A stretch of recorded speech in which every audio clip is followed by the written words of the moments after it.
My name is Motti Lerner. I'm a playwright and a screenwriter from Israel. Mostly involved with writing political material,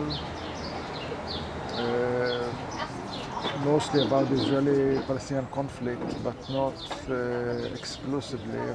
Moti is really a rigorous moralist playwright. He's in a sort of grand tradition of modern European tragedians. The play was written in 1986, during times that Israel has begun some secret dialogues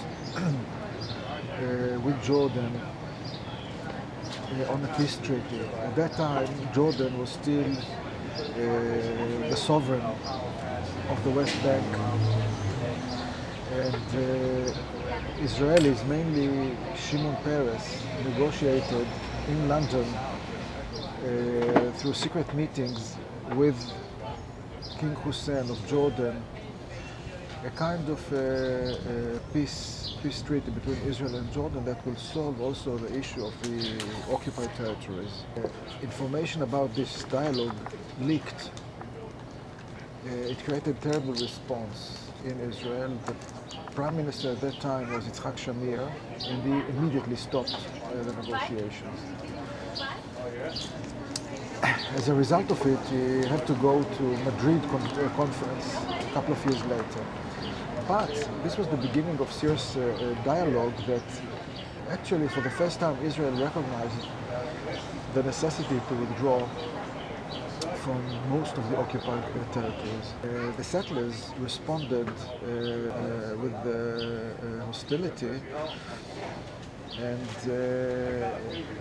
it seems that there wasn't any kind of peace agreement which will satisfy them, except for the current situation where Israel is continue the occupation of the West Bank and Gaza, and waiting for some kind of historical development that would make this as the permanent solution.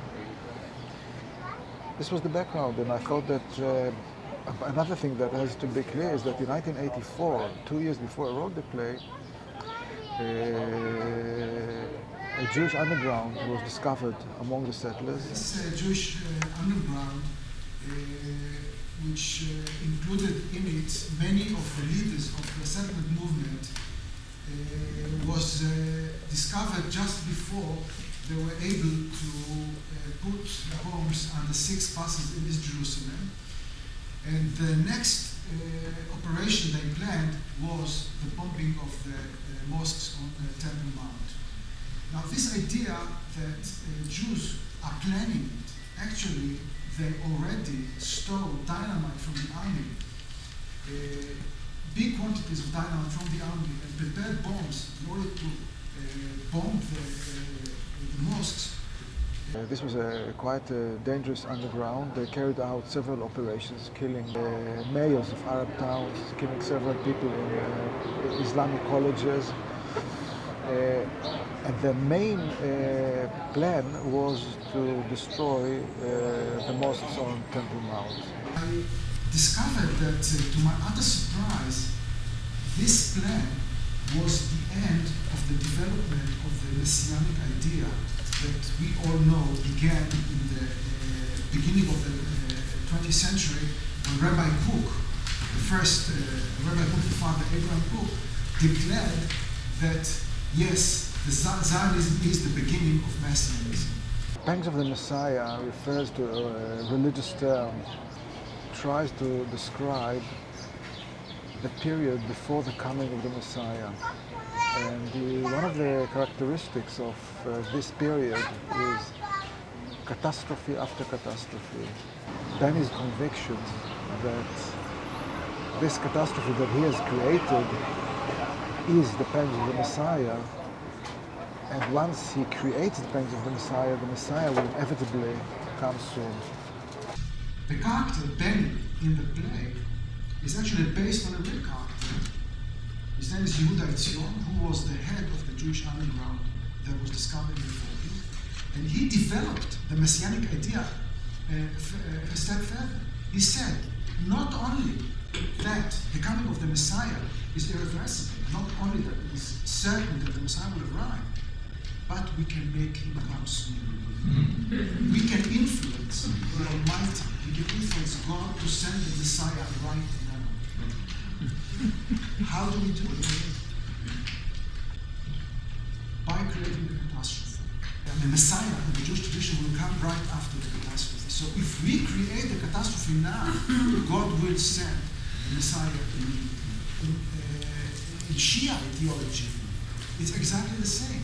The main discussion in the Shiite religious circles now is how do we bring the Messiah faster? How do we force God to bring the Messiah faster? And that parallel was shocking for me. This play was my third play. I was a very young writer when I did it, inexperienced, and didn't really have enough perspective to deal with ideological issues in a well-developed dramatic means, which basically it's character development, relationship, plot.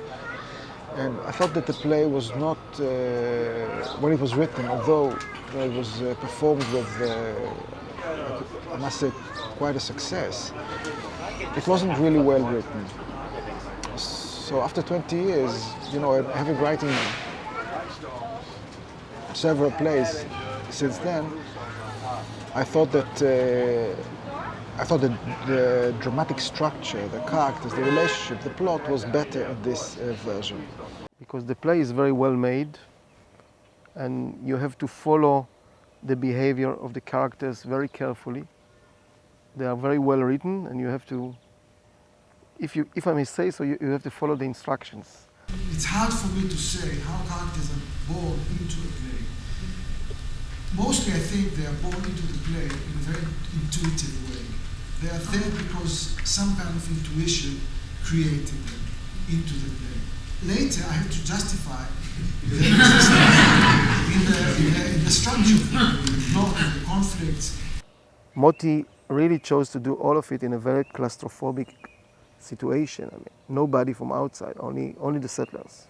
A lot of Motti Lerner's plays end in the death of a protagonist. And the death can be suicide, murder, deprivation. Underneath this triangle or underneath the scarf, there's a human being who loves, who hates, who is afraid, who is committing sins, repenting, like every human being.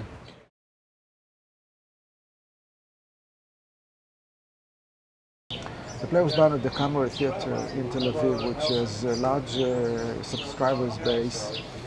I think that altogether we had about 120,000 people seeing the play. Part of them came from the settlements, and I was surprised to see buses coming from the settlements to see the play with great interest. For the first time they felt that they are represented on the stage as human beings by a writer who's regarded as a left-wing writer, and they appreciated it. On the other hand, they hated the conclusions, the political conclusions of the play, and they hated the idea that the settlements and the settlers have a small minority in them which is so messianic that they would carry out terror actions, terror activities in order to bring the Messiah faster. They said that it is insignificant and that I'm dealing with an insignificant part of the settlement movement and making it too significant than it is and giving it a stage that it doesn't have at the movement. I don't think this is true. I think the reality since 1986 has proved that this small minority has become more and more influential among the settlers. The response of the left to the play was also hostile, and they accused me for making a compromise in order to begin the dialogue with the settlers. The compromise they accused me of making was that I didn't really explore the moral values of the settlers regarding the occupation, which is true. The play doesn't deal with the terrible conditions that the Palestinians live as a result of the occupation. And I think this criticism is valid. I accept that criticism. I only say that the play has a different focus. After a year, the play closed and I stopped the dialogue with the settlers. It seems that it is really impossible to find a common ground. It seems, and I'm pretty sure that even today it is very, very difficult to find any common ground between myself and the settlers.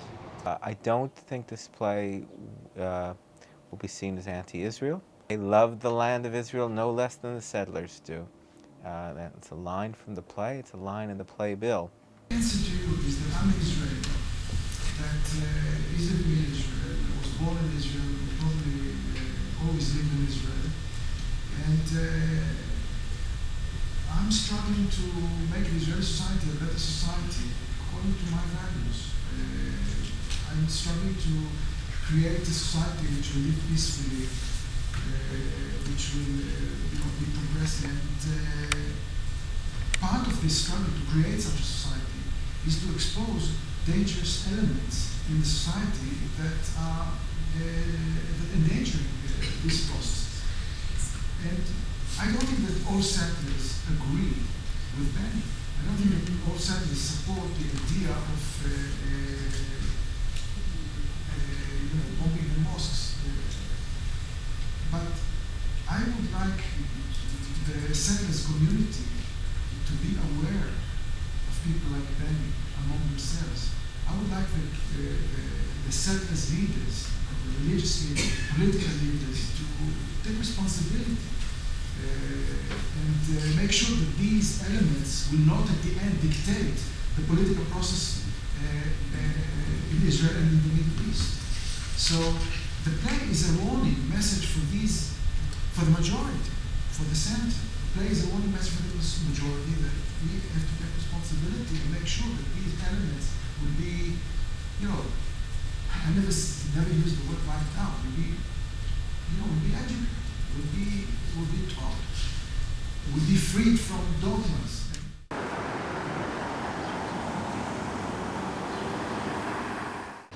This is a huge challenge to bring the play, which, as you said, is so embedded in Israeli reality, to America. It means that you have to create a context for the spectator that will be able to watch it. So there are two ways to deal with it. One way is to strengthen the characters, the family story, the family crisis, the relationship in between the family, because this is general and universal, and people would be able to follow it without difficulties. In all the or most of the American productions of my plays, I had to write biographies for the actors because Israeli actor would recognize immediately the context in which the character is growing up, and he would build his own biography. Here, the actors do not have enough knowledge of the context, so I have to build or create a biography for them. I did it, every year. I had, like 3 or 4 productions last year here, and in every production I had to do the same. I think it is true almost about any character that you create for the theater, and almost every character that comes from a very specific political, social, or religious context. It has a specific code of life. So, as you said, these people all wanted to go to the same yeshiva because it was the place where the ideologies were developed. They all wanted to live in the same places because this was carrying out of the messianic idea. they all wanted to be in the same units in the army because it was part of their ethos. Part of the ethos was to go to these commando units. So you're right. Every detail is significant. The other thing is to try and simplify the political context and clarify it in the dialogue so that the basic premise will be understood. The American Jews, American Jewry must be more familiar with the internal hidden agendas of the right wing in Israel. Traditionally, the American Jewry has supported the right wing in Israel without really taking responsibility and without really knowing what does it mean, what is the real agenda of the right wing in Israel. And I hope that this play will expose this agenda. We shouldn't forget the terrible phenomena which is known as the Jewish Defense League and Rabbi Kahana, that was a major figure in the development of the extreme right wing in Israel, and his teachings are still regarded, being taught. I mean, he's still being taught, and in every conference of the right wing you will see his people in their yellow shirts selling his books. You will see them demonstrating. The second and third generation of Kahana supporters in Israel, which are getting a lot of, the majority of the people are American Jews who immigrate to Israel, which is still very troubling. I must also add that during the years after the Oslo Accord, talking especially about 1993 till the assassination of Rabin, there were many elements in the American Jewry that ferociously attacked Rabin. Many American rabbis who called for his assassination. There are records of their speeches, there are records of their accusations against Rabin, and this was terrifying, really terrifying to see such hostility towards a man that I thought was a visionary and was a very clever politician and was able to carry out such a dramatic change in the Middle East. I faced it many times in America. I'm traveling a lot to America. I've plays in this country, in various parts of the country, and I can say that I have been involved in dialogue with American Jews. It is a very difficult dialogue for me, very difficult dialogue. But it is necessary. It is necessary because unless the American Jewry would change its attitude towards the future of Israel and to the reconciliation with the Palestinians, it will be more difficult to continue with it.